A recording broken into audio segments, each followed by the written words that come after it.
Frid älskade vänner och välkomna till dagens uppdatering. Det blir ju som vanligt lite klipp här i slutet, så tackar vi för all information vi får angående olika nätverk och personer.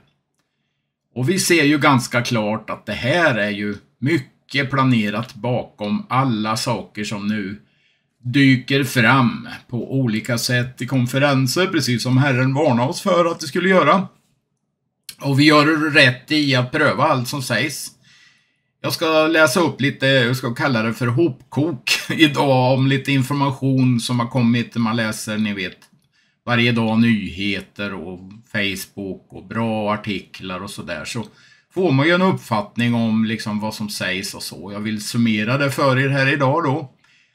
Och det handlar bland annat om en person som heter Paul Cain. Han var ju känd i den här rörelsen som heter Kansas City Profeterna. Som senare blev IHOP, och den största aposteln då i NAR nästan då, Mike Bickle, han följer ju precis nyss. Så man gör ju rätt i att börja rota i den här dyngan, och det som man fann här, det var ju fullständigt chockerande alltså. Jack Deere var ju en respektabel bibellärare i den karismatiska rörelsen, och han avslöjade Kansas City-profeten Paul Cain under Jacks tid här i IHOP, alltså där Mark Bickle var. Och där är det ju ordentlig röra just nu. Undrar vad som ska ske i International House of Prayer.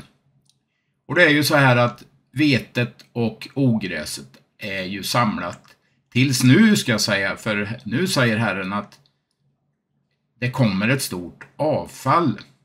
Och vi ska spåra de här personerna här, för det är väldigt intressant att se varifrån det här kommer, som har infiltrerat kyrkorna i Sverige då bland annat då. Paul Cain, vem var det? Jo, han var en som var känd för mycket profetior. Och vem han var, det är ju tydligt när det kommer fram saker här, att det mörklades i hela den här rörelsen som vi kan kalla den för NAR, så vet ni vad det är.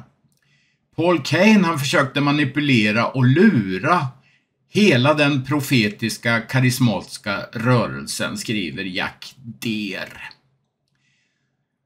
Och den som stod upp mot den här Paul Cain, han hotades med sin egen undergång. Ja, det är så man gör i profetrörelsen. Man upphöjer sig själv då och hotar andra då. Och det här är ju taktiken då som man använder inom NAR. För att övertäcka sin egen hyckleri och sexuell omoral. Och då kommer det ord som att rör inte Guds morda till exempel. Paul Cain, han levde alltså i ett dubbelliv, kan man säga, och det avslöjas ju, och det är precis som att Gud nu avslöjar mycket, och det är ju inte bra för den övriga kristenheten att sånt här kommer fram, för världen ser ju kristenheten bara rakt över, och det blir ju de sanna som kommer att få lida för det här. För flera år sedan varnade alltså Jack Deere här för högprofilerade ledare inom den lokala vineyardkyrkorna. Och han varnade för Paul Cain.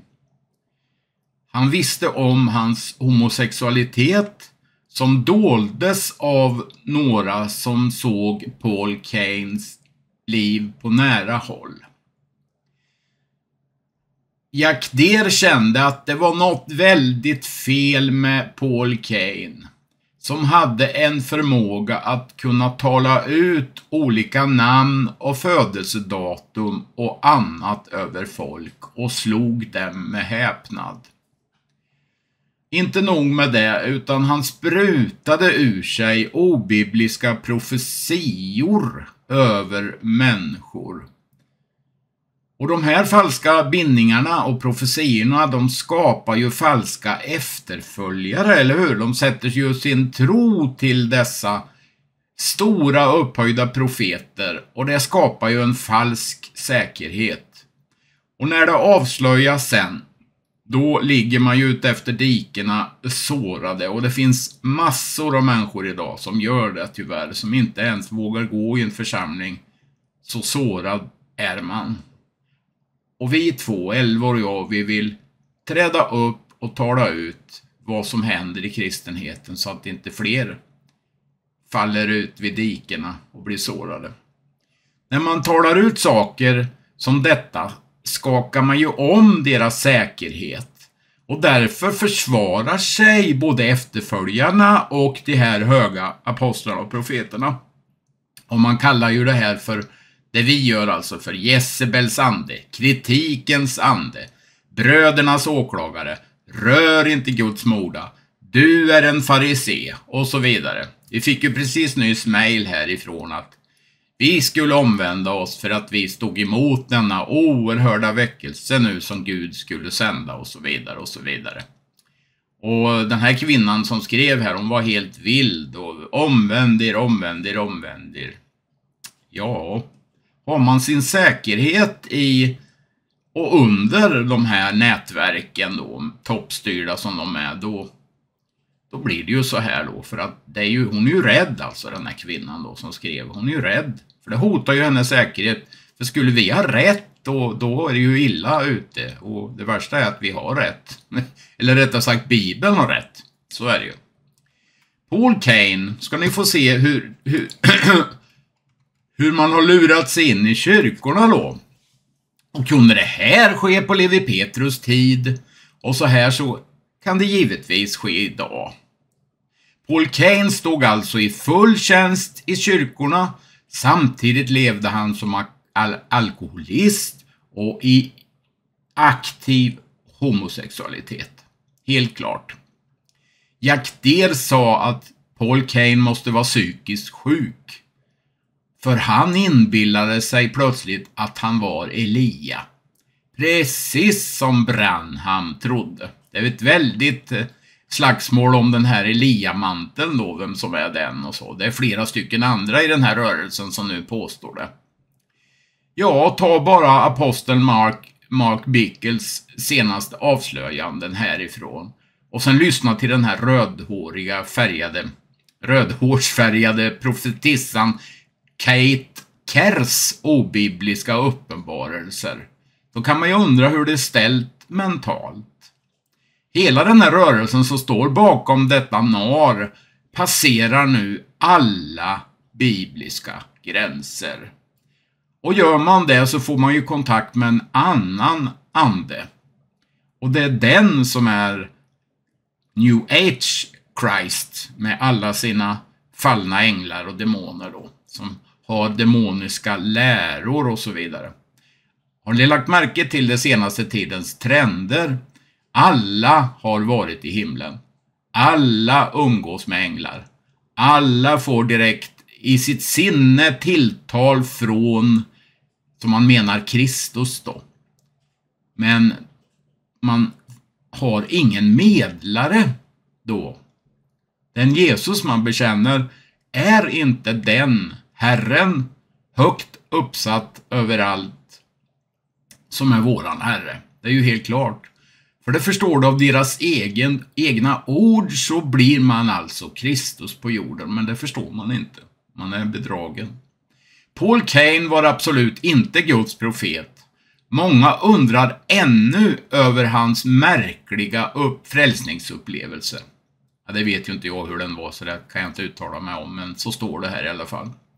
Men nu är det avslöjat att Paul Kane tog reda på en massa släktingars namn och personnummer i register innan han besökte mötena. Käre tid, det är mycket som kommer fram, vänner. Och han drog in massor av pengar åt denna falska narrörelse. Och inte undra på då att man medvetet höll tyst, precis som man antagligen gjorde med han i Lakeland, ni vet, Todd Bentley. Det var en kassako alltså det handlade om. Man upphöjde sig alltså som väldiga andliga män och livnärde sig på dessa svaga, okunniga får som nu upplevde en falsk säkerhet under vad man påstod deras smörjelse och covering. Det har även uppdagats nu att Rick Joyner satte en vakt vid Paul Kanes dörr under deras kampanjresor för att förhindra honom att fixa något homosexuellt möte. Har ni hört? Det bevisas alltså vem Rick Joyner egentligen är. Ja. Vargar i fårakläder, va, eller hur? Vänner, hur sjukt är inte denna narrörelse? Kunde man göra så här på den här tiden, skulle man då ha upphört att göra så här idag? Nej, naturligtvis inte. Titta på maktstrukturerna i nätverken som byggs upp. Vad tror ni detta handlar om? Trots detta infiltreras församlingarna idag av vargar som tar denna lära vidare. Och det är ingen vidare, så att säga, uppenbarelse som kommer härifrån. Det är härifrån den här rörelsen som det här med apostlar och profeter kommer. Som fångar människor och drar in dem i en maktpyramid. Har ni tänkt på det? Det är aposteln högst upp och så är det ett nätverk. Det blir ju som en pyramid, ser ni. Och hur ska man komma ut om man är instängd i den? Nu har du ju lögnen här att du är tvungen att vara under detta, va? Och så strömmar makten och det här upp till toppen här. Det är precis som Babylon. Ja, dagen 2003 var det. Paul Keynes profetior kända världen över. Ja, nu vet ni ju var de kom ifrån. Vem han var. Så står det i dagen.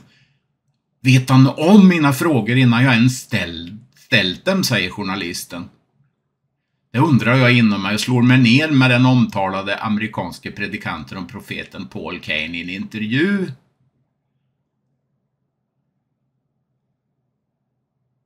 Den här mannen har mycket märkliga saker att berätta. Paul Keynes förmåga och gåva att förmedla profetiska tilltal och till och med slått flera presidenter av häpnad. Ja, det kan man ju undra vad han meddelade då. Vi går till Hans Sundbergs sida. Skrivet 2020. Kristna i Sverige, andliga vikingar, skriver han. Och så citerar jag vad han skriver på sin egen sida då. Det kan ni gå in och titta på själva. Jag citerar bara. Nu vet ni var den här apostel- och profetrörelsen kommer ifrån. Vilka läror den kommer ifrån. Den kommer från Latter Rain och The New Order of Latter Rain.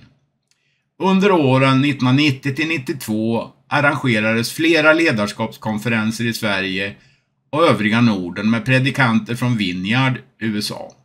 Två flitiga predikanter i Sverige var Brent Rue och Rick Joyner. Dessutom var Brent gift med en svensk kvinna. Och besökte Sverige regelbundet sedan mitten av 70-talet.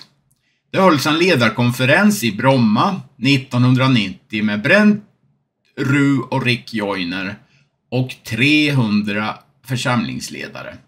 Där delade Rick Joyner med sig av ett profetiskt budskap till Sverige i den vanliga gnostiska andan. En pionjärande vilar över Sverige och svensk kristendom. Ni är kallad att vara andliga vikingar. Ja, det är som nu, va? Det är korset i Sveriges flagga. Det är ungefär samma ande bakom då. Våra förfäder vikingarna var våldsamma, helt orädda och berörde andra länder och kontinenter. Rick Joyner menade dock att vi svenskar istället hade en särskild kallelse att beröra Europa med Guds kraft. Är det inte det man säger nu i de här mötena, konferenserna, eller hur?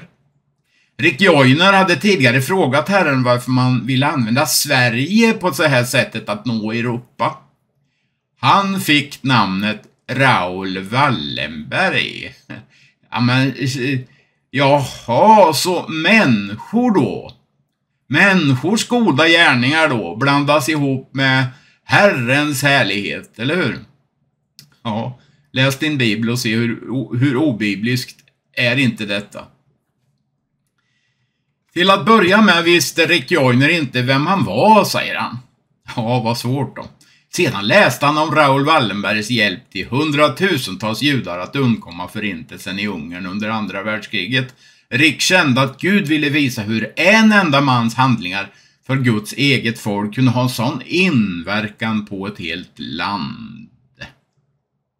Man använder Israel på ett felaktigt sätt. Det är jättebra att man välsignar Israel och så. Men Bibelns läror får inte gås utanför även om man välsignar hans folk. Det ger inte orsak till synd och falska profetior, om du förstår mig rätt. Hösten 1990 återvände Brent Rue och Rick Reuner till Sverige och Citykyrkan i Stockholm. Det har ju blivit nästan en så att säga språngbräda för alla de här karismatiska narnätverken som Sju bergen och allt det här. Och de tog åter upp budskapet från januari om att vi är andliga vikingar. Deltagarna på konferensen var präster, pastorer och ledare, de flesta med anknytning till väckelsen, förnyelsen, trosrörelsen med andra ord. Brent Rue sa att tron är Guds speciella gåva till de kristna i Sverige. Skojar du? Tron är ju en grund för allting vi tror på i kristenheten, men det beror ju på vilken tro man vill förmedla. Detta är ju en ny tro, eller hur? Det är ju inte den tron som vi ska försvara som redan är lagd alltså, som vi redan har, som är givet genom apostlarna och profeterna en gång för alla. Nej, det här är något nytt, förstår ni. Nej, Gud gör något nytt, har ni ju fått hört från den här tiden. Sen var det ju inte många år kvar innan Vineyard kom med Toronto, eller hur? Och Gud började tala till oss om en falsk andeutgjutelse över hela världen. Ja. Brent Rue kände att Gud vill inpränta sitt folk motsatsen till det som haft ett grepp om Sverige. Och lyssna nu, hur lätt lurade är vi inte? Den så kallade jantelagen. Ni vet vad det är, va? Men Gud vill att hans folk ska präglas av tro och vara pionjärer. Kvällen resulterade sedan i en kollektiv botgöringshandling. Jo, det ska ju vara såna här profetiska handlingar, ni vet. Det bad Gud om förlåtelse för kritik, skvaller och negativism. Ja, ni vet, svensken och Sveriges kristenhet, de är ju så intutade i det här dåliga samvetet. Ni ska inte döma. Och vilka är det som reser sig upp? Ja, det är då de som är själiskt starka. De kommer ju bara ånga på, det vill säga trosrörelsen då. Och det var prästen som inledde den här botgöringen. Han hette Håkan Sundliden. Han sa att kvällen var en milstolpe enligt tidningen Kristen idag. Det var lite skvaller och nedskrift som man har snappat upp senaste tiden här då ifrån Facebook och andra sidor då som talar om det här, och vi ska ju bedöma läget just nu.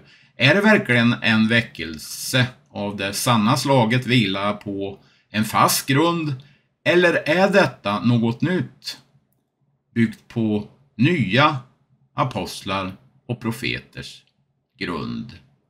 In shock. Our first news comes from the Gaza Strip. In a massive operation, the IDF captured a senior Hamas figure as he escaped through a tunnel.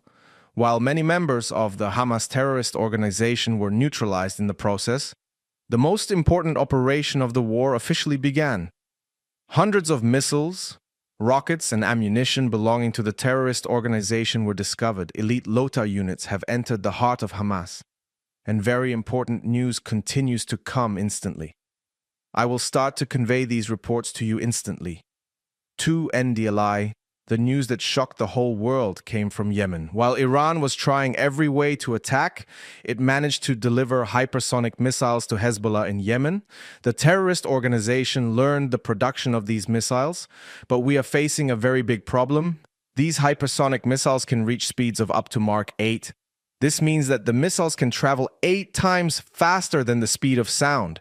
The terrorist organization wants to target Israel's capital and key points. The problem is that even the most advanced air defense systems have a hard time intercepting these missiles.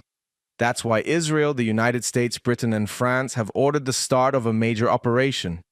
The most critical day of recent times has officially begun, and the Red Sea is boiling.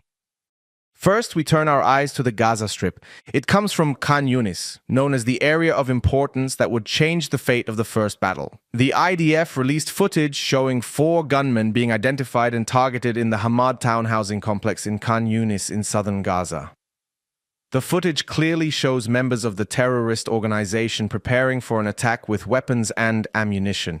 In the meantime, the IDF said that Maglan commando units identified a cell on the 5th floor of a building in Hamad. According to the IDF, the commandos entered the floor line from one floor below, opened fire, and used Rafale Spike Firefly loitering munitions or kamikaze drones against the gunmen. The IDF says that in the midst of the fighting, operators also fired RPGs at the troops. Fighting continued for a long time, but as the position of the members of the terrorist organization was fully revealed, the firepower was largely in the hands of the IDF.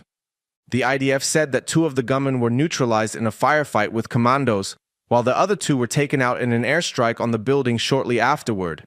In the last photo I shared, you can clearly see that the building was completely destroyed. With the success of the first operation, the second major operation officially began. Operation 2 and the first operation are completely interconnected. Along with the destruction of members of the terrorist organization, elite units launched an extensive operation against discovered terrorist camps, ammunition depots, and secret tunnels. The Israel Defense Forces said that elite units of the Lotar counterterrorism unit planted a large number of rocket launchers adjacent to a training complex in the home of a Hamas operative in Khan Yunis in southern Gaza and found rockets under a bed. The IDF says soldiers raided apartment buildings and other areas in several neighborhoods in Khan Yunis where Hamas was hiding. The IDF released footage showing soldiers finding a previously used rocket launcher, as well as a weapons cache in a Hamas intelligence house. There was also a sudden raid on a tunnel near the training complex. The second special group of the Lotar elite units suddenly entered the tunnel in the area. After entering the tunnel, the units realized that a Hamas member was trying to escape. After a short chase through the tunnel, the member of the terrorist organization was captured and the big information was revealed in the process. It turned out that the captured terrorist organization member was the intelligence officer of Hamas. At the beginning of the fighting, the terror leader realized that the members of the terrorist organization would not succeed in the area and descended to the tunnel line to escape. However, the Lotar elite units managed to arrest the terror leader in a short period of time and transferred the terror member to the Israeli intelligence service. I think the IDF will get very important information during the interrogation process, and I think the IDF will carry out very important and pinpoint operations in the coming days. Now let's come to the most important news of the day for me. While Israel is conducting a major operation against Iran and terrorist organizations on both the northern and southern lines, a very important intelligence report was published by the United States.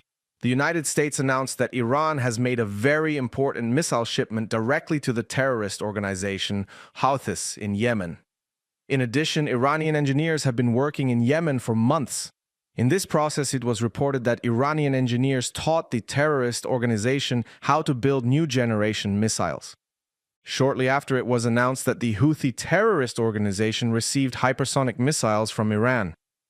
These hypersonic missiles were sent to the terrorist organization with the help of Russia and Iran. Moreover, this hypersonic missile can reach up to Mach 8 speed, which is 8 times faster than the speed of sound. However, it is known that Iran does not produce missiles high enough to advance at Mach 8 speed. Russia is the only option left in this process. We know that during the Russian-Ukrainian war, Iran sent a large number of drones, artillery systems, and a lot of ammunition to Russia. Iran gave these deliveries to Russia for free. In return, Russia shared its military technology and nuclear production information with Iran. Iran probably accessed this information 2 years ago and started production. On the other hand, these missiles were produced by Iran and started to be delivered to terrorist organizations to be used against Israel. But this poses a huge problem for the whole world, because terrorist organizations do not work under a position, rank, or institution. The chain of command among terrorist members cannot succeed and is only temporary. Therefore, it is very possible for a terrorist organization to suddenly attack any country. Given these problems, it was expected that the coalition countries would issue a joint statement. It happened, and a large fleet led by the United States, Israel, France, Britain, and other coalition countries announced that they would launch a massive attack in a short period of time. As you may recall, there have been 7 waves of attacks on Yemen so far, but the 8th wave of attacks will be very violent and unique. It will target the terrorist organization's missile production facilities, information gathering sites, and missile launchers. Destroying these sites is very important because the security of merchant ships in the Red Sea and the Gulf of Aden must be ensured.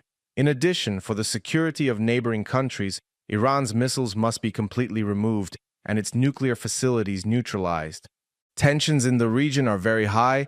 As I mentioned, I think there will be a major attack in a short period of time. The coalition countries have already indirectly announced this, but timing is very important in this process.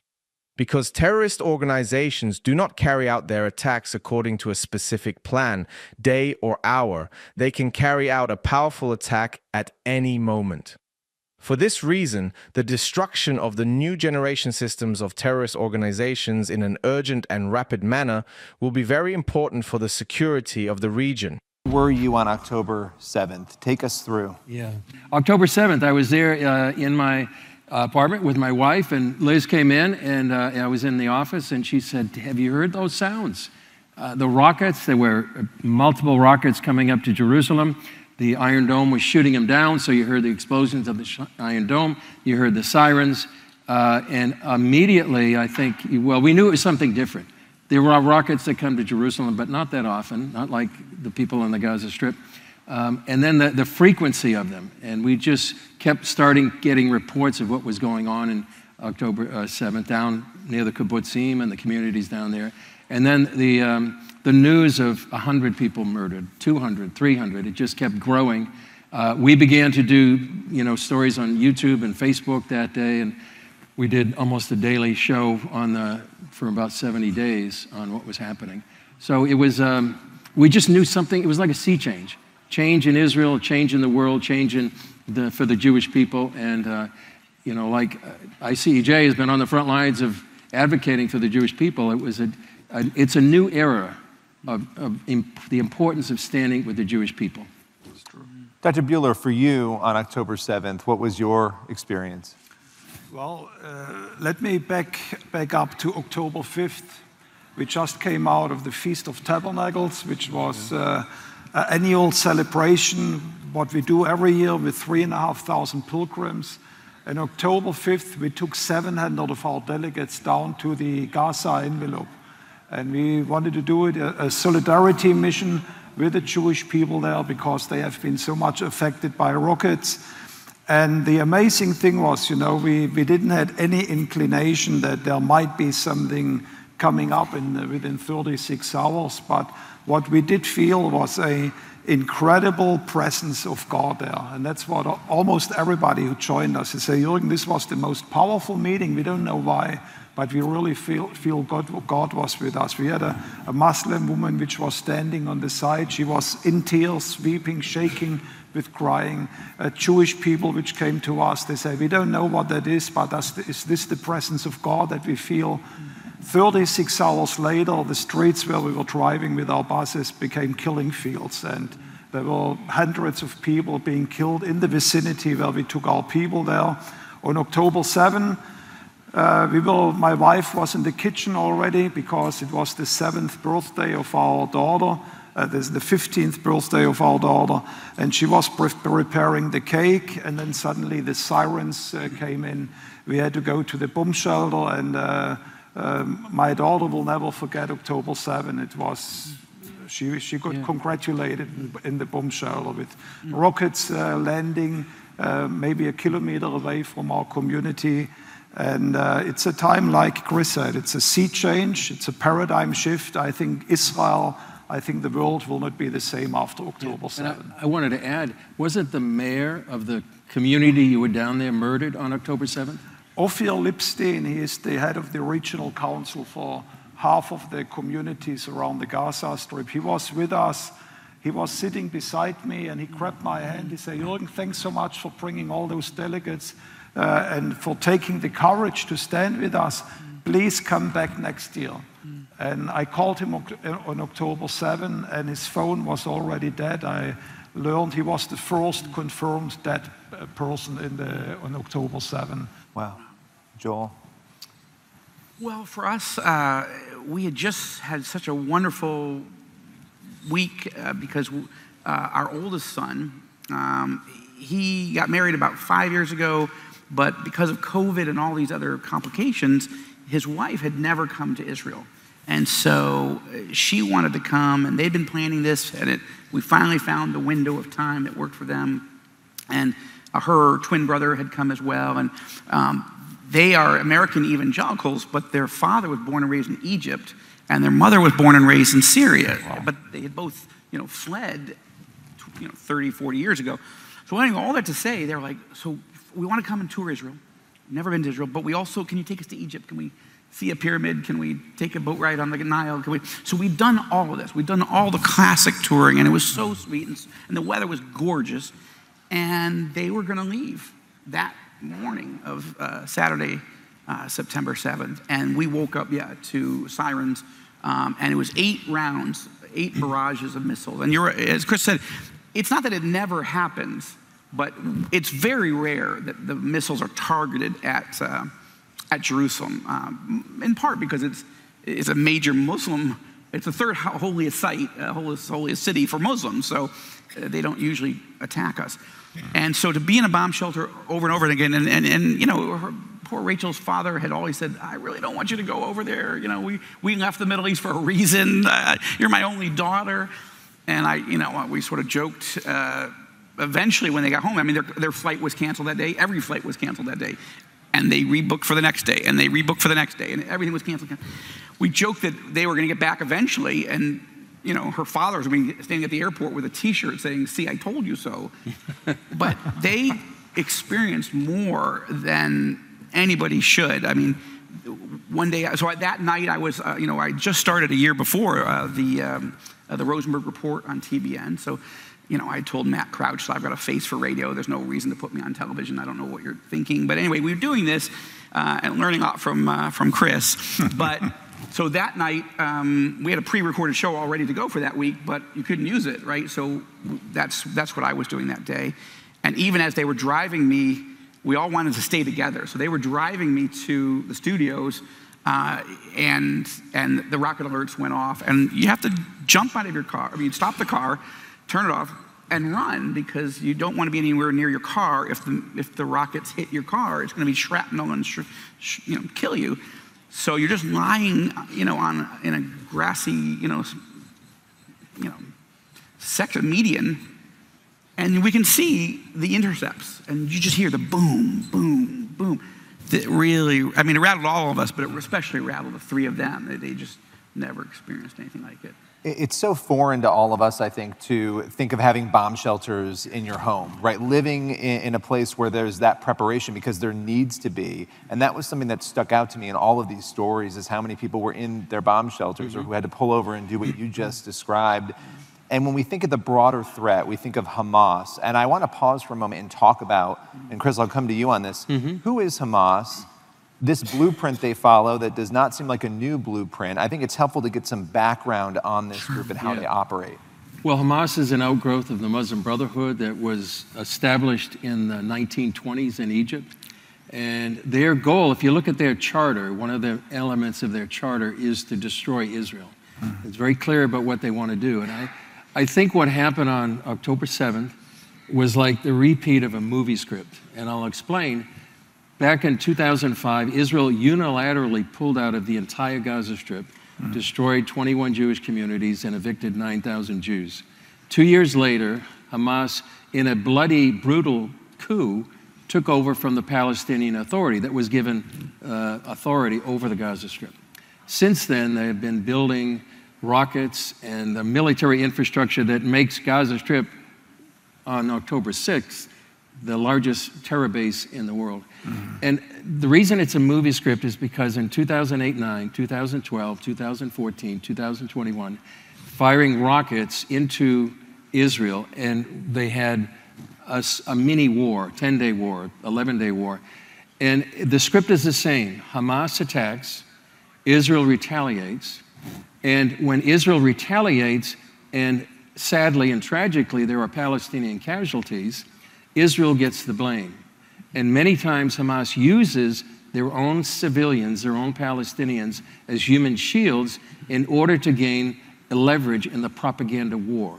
When there's casualties, the media turns often against Israel. When the media turns against Israel, then that affects public opinion.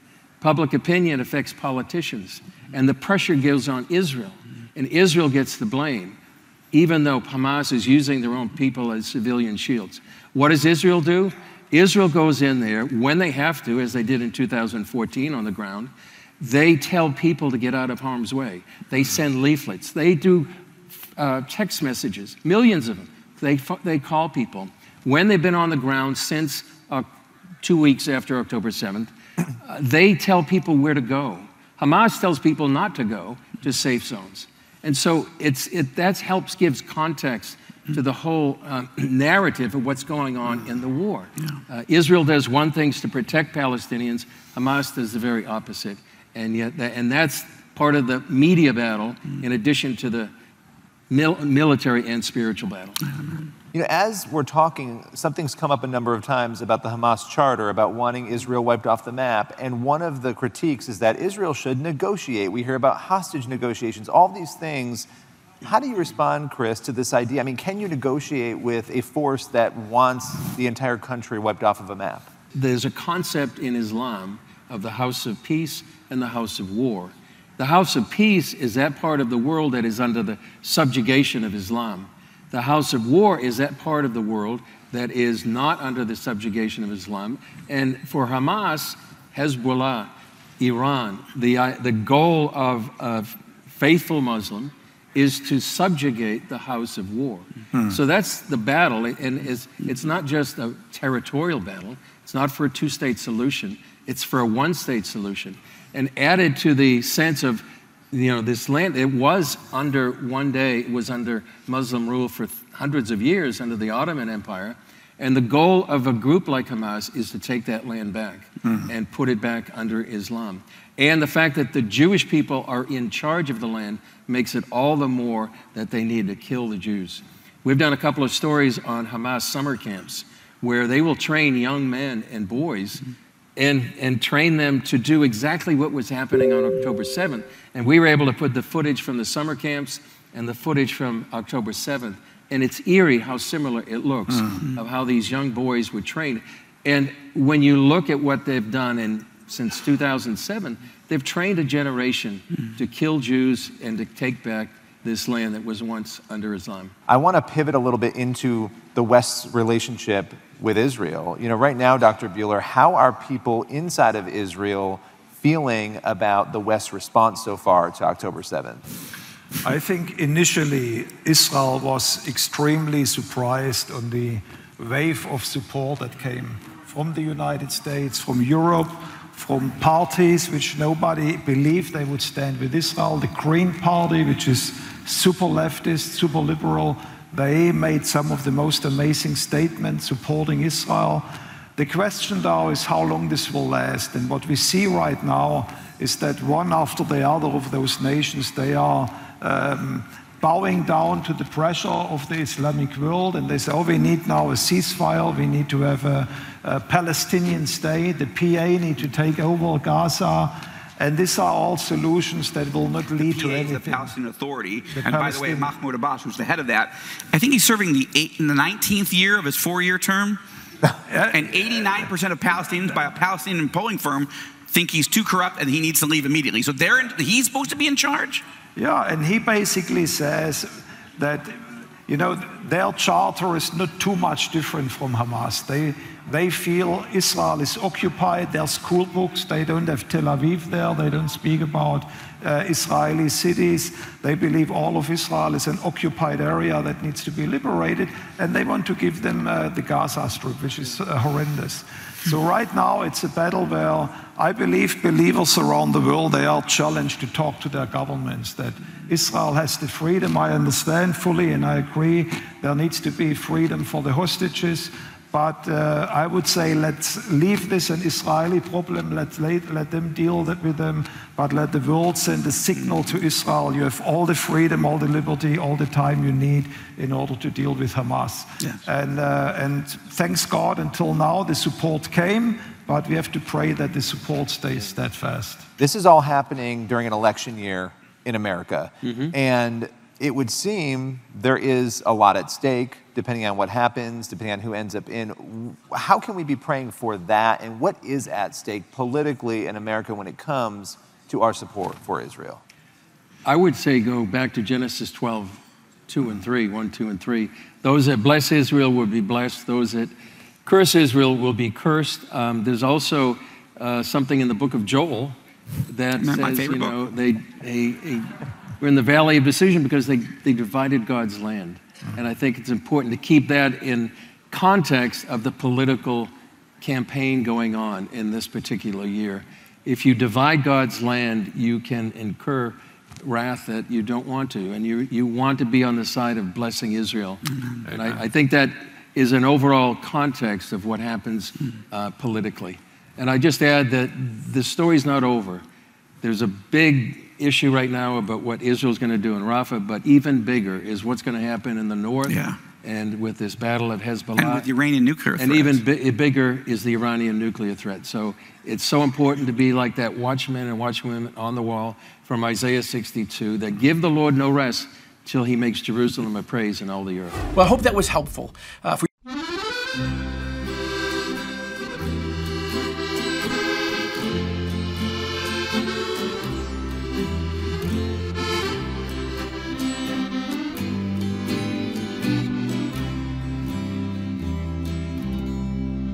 I en natt fulla smärta söker jag finna ro.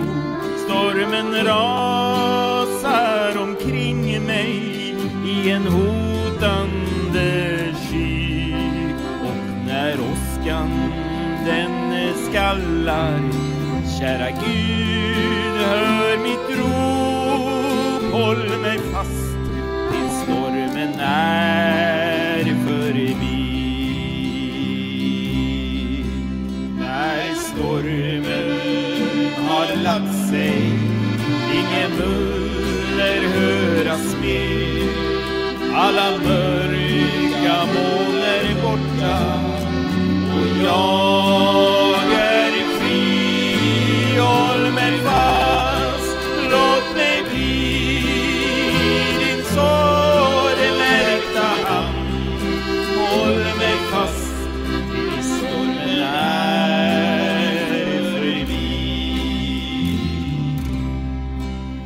I den mörkaste stunder Satan säger till mig: du kan bara ge upp, det är inget mer hopp. Men jag vet du är med mig, och en morgon jag ser jag är hemma i himmelens frid.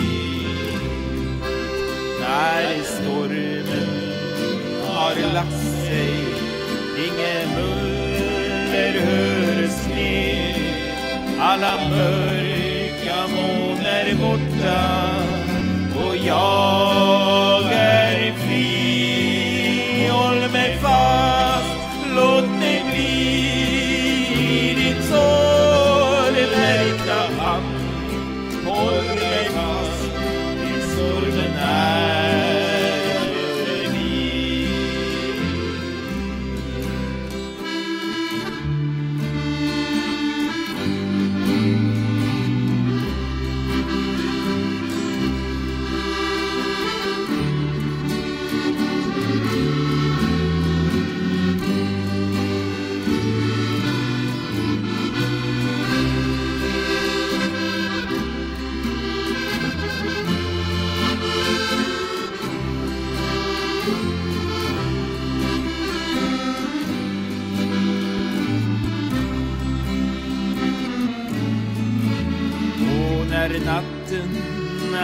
till ända, ingen storm hota kan. Låt mig bli din närhet på den himmelska strand. Där är ljus, där är glädje, jag är lös, jag är fri. Håll mig fast till stormen är förbi. När stormen har lagt sig, ingen buller höres mer. Alla mörka moln är borta, jag är fri. Håll mig fast, låt mig bli i din sårmärkta hand. Håll mig fast, i stormen är förbi. När stormen har lagt sig, ingen buller höres mer. Alla mörka moln är borta och jag är fri. Håll mig fast, låt mig bli i din sårmärkta hand. Håll mig fast